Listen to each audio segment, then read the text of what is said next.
Ayan nga mga kamaring. Time check. 1:41 yan. Ako'y nagising. Nagutom ang buntis. At dyan nga, tulala pa si kamaring. Hirap talaga pagka buntis ka. Kailangan mong bumangon para kay baby.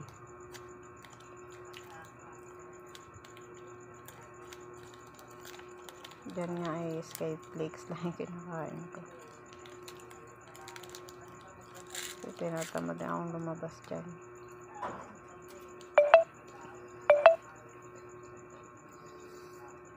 Ayan, nakatulala ng inyong maring.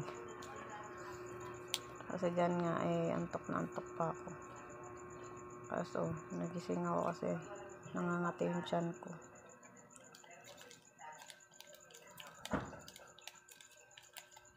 Tapos bigla na din ako nagutom. Kaya kumain na din ako.